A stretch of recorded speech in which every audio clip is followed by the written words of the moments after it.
Bismillahirrahmanirrahim. Ramazandaki zikirleriniz. Sadece İslam bilimleri doğru.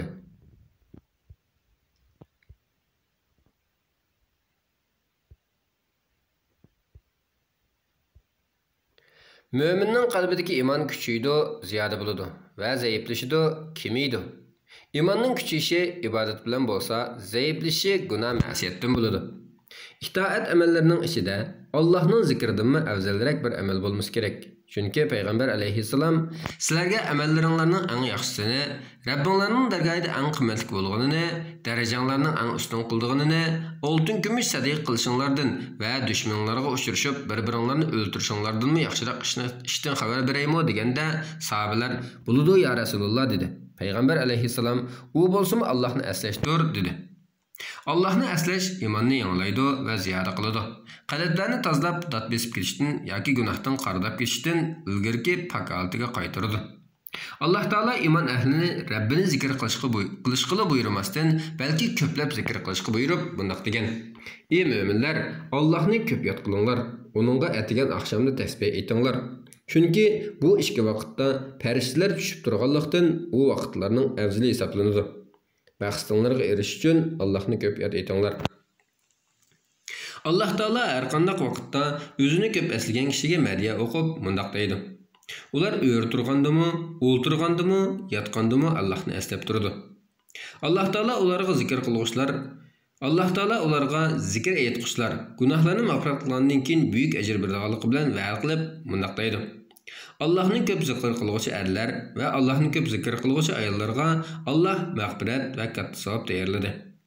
Peygamber aleyhisselam zikrini köp qilguvchilarni ajrga ilgir bo'lg'uvchilar deb xabar berib mundaq degan: "Al-mufarridun" ilgir bo'lib ketdi.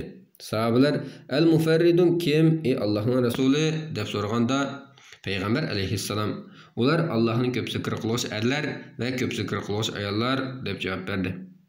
Al-mufarridun mufrat sözünün köplüğü bulup, insanlar bilen muamele kılıvatkan takdirdimi, kalbi ve tili bilen Allah'ını eslep Allah bilen hali bulguçu degan ma'nidir. Bu sebepten zikir bütün emellerinin ruhidir ve bütün emellerinin en uluğudur. Allah Taala mundaq deydi: "Allah'ını yad etiş hemmidin, yani onundan başka hemmi ibadetten uluğudur. Allah kılıvatkan hemmi işinlerini bilip dururdu." İlim ehilleri bu ayetning ma'nosini bayon qilib mundaq deydi: Allah'ını zikir qilish her qandaq ishdan ulug'dir.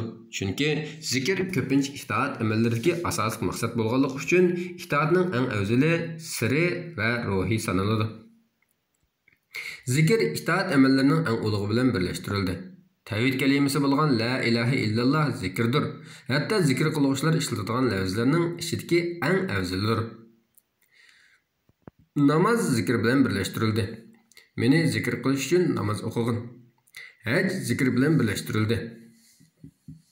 Sizlar hajga oid ibodatlarni ado qilgandan keyin Allohni bo'lsa ota-ona, ota-bobonglarni faxrlanib yod etgandek yoki uningdan ziyoda yod etinglar.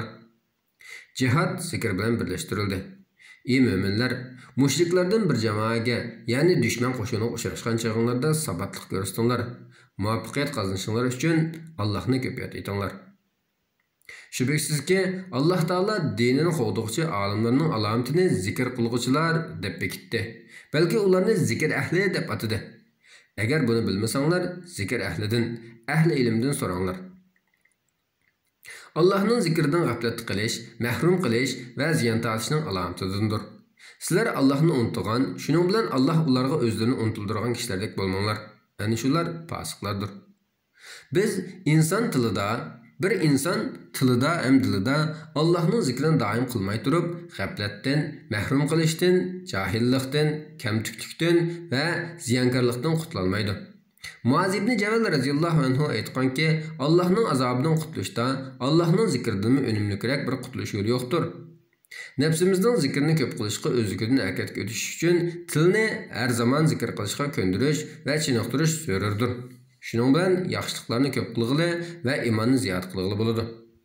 Bir kishi Payg'ambar alayhissalomning yoniga kelib, Payg'ambar alayhissalomga: "Ey Allohning payg'ambari, islomning hukmlari menga ko'rinib ketdi.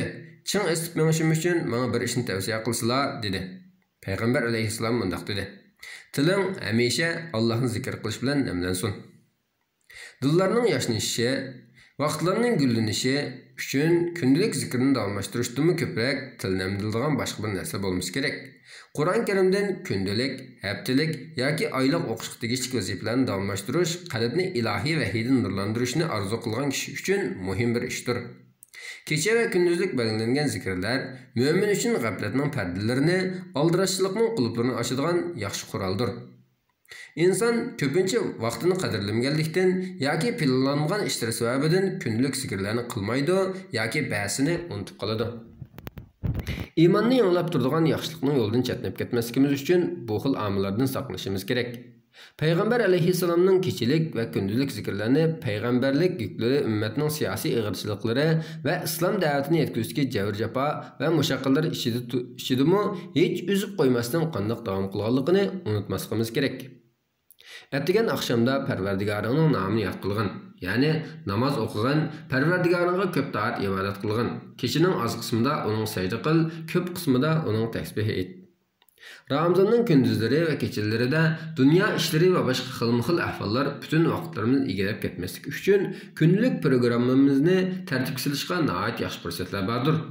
Günlük programımızı Ramazanның 5-dən tartib tərtiblik edib verişimiz üçün zikirge, başqa işə təsir göstərməyən, başqa işə bunun təsir göstərməyən muvafiq vaqt və muvafiq o'rin hazırlay alışımız mümkün. Məsələn, bomdoddan ilgari istighbar aytib, bomdoddan keyin tasbih aytib, kun chiqqan qadar atigalik zikrlar uchun o'tira olishingiz mumkin. Kun chiqqan vaqtda chashgoh namozidan sizga qulay bo'lgan o'qiganingizdan keyin kunlik xizmatlaringizni ruhli holatda davom qilishingiz uchun ozroq uxlab olishingizga fursat bo'ladi. Kunlik xizmatlaringizdan keyin kun perishdan va iftordan ilgari oqshomlik zikrlar uchun fursat topa olishingiz mumkin. Demakki, Ramazan ro'zaning, kechilik namozning, sahiylikning va xilma-xil ibodatlarning mavsumi bo'lganidek zikrning mavsumidir. Ramazanning kunduzlaridagi va kechalaridagi zikrlarning nihoyat cho'ng roli bordir. U soplik, ig'ir besiqlik va xushudan iborat boshqa vaqtlarda topqili bo'lmaydigan ma'naviy ruhlarni qo'lga keltiradi. Agar Ramazandagi zikrlarning fazilat va ajrda boshqa vaqtdagi zikrlarga o'xshamaydiganligidan iborat bu ortiqchiligi yuqoriqilari qo'shilganda qanday bo'lib ketadi? İbrahim Naxai mundaq deydi: Ramazandagi bir kunlik roza boshqa vaqtdagi 1000 kunlik rozadan afzaldir. Ramazandagi bir tasbih boshqa vaqtdagi 1000 tasbihdan afzaldir. Ramazandagi bir rakat namoz boshqa vaqtdagi 1000 rakat namozdan afzaldir. Allah'ni tili ve dili bilen eslaydigan kishi imanini yanglab turgandek, munofiqdan adajuda ekanligini yanglab turadi. Munofiqlar Allah'ni eng az eslaydigan kishilardir. Ular namoz uchun turganda xo'sh yoqmaslik bilan turadi. Savob umid qilmaydi. Namozni kishilar ko'rsatish uchun o'qiydi, ya'ni riyokorlik qiladi. Allohni faqat ozgina yod etadi. Mo'minlar zikr aytish va shukr qilish bilan munofiqlardan farqli bo'lish buyurilgan. Abu Hurayra radhiyallohu anhu mundaq degan: Kimki Allohning zikrini ko'p qilsa, munofiqlikdan adajuda bo'lgan bo'ladi. Allah Taala'nın bizlarga ato qilgan rahmatlaridan biri shuki, bandalarning o'zini yod etib zikr qilish qilmaslikda arsalda bo'lmasligi va g'aflatda qolganida shayton al bo'lib ketmaslik uchun bir bilik zikrlarni farz qildi. Masalan, namoz. Shubhasizki, namoz mu'minlarga vaqti belgilangan farz qilindi. Meni zikr qilish uchun namoz o'qigin. Payg'ambar alayhissalom farzdan boshqa namozlarga buyurib, ta'kidlangan sunnat qildi. Bu namozlar farz qilingan zikrlarda namozlarda yuz berib qolgan kamchilikni to'liqlaydigan naflidir. Bu nafl namozlar g'aflatning uzun surmasligi uchun farz namozlarning oldi-keynida o'qiladigan qilindi. Bu namozlarni badan a'zolari qalb bilan birlikda ado qiladi. Yuqoriqilardan boshqa har qanday vaqtda, kecha bilan kunduzgi belgilangan vaqtlarda ta'kidlangan asosda farz namozdan keyingi zikrlar yo'l qo'yildi. Namazxon uchun har farz namozdan keyin 33 qatim tasbih aytish, 33 qatim hamd aytish, 33 qatim takbir aytish, ondan zikrning eng afzal bo'lgan la ilaha illalloh bilan 100 qatim zikr tasbih aytishni yo'l qo'yildi. Bomdod bilan asrdak farz namozlardan keyin nafl namoz o'qish durust bo'lmaydigan vaqtlarda zikrni tilda ko'p qilish yo'l qo'yildi. Alloh taolo ko'plagan oyatlarda bu vaqtda to'xtalgan.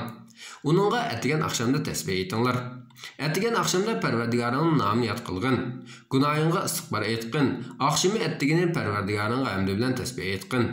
Kun chiqishdan ilgari, kun petishdan burun, kecha vaqtlarda va kunduzning dastlabki va oxirgi vaqtlarda Parvardigarga tasbih aytqin, ya'ni namoz o'qigin va hamd aytqin. Şoňlaşqa bu iki vaqtning, ya'ni bomdod bilan asrning va u ikkisidan keyingi vaqtlarning muhimligi haqida ko'plagan oyat va hadislar keldi. Bomdod malaikalar hozir bo'lgan namozdir.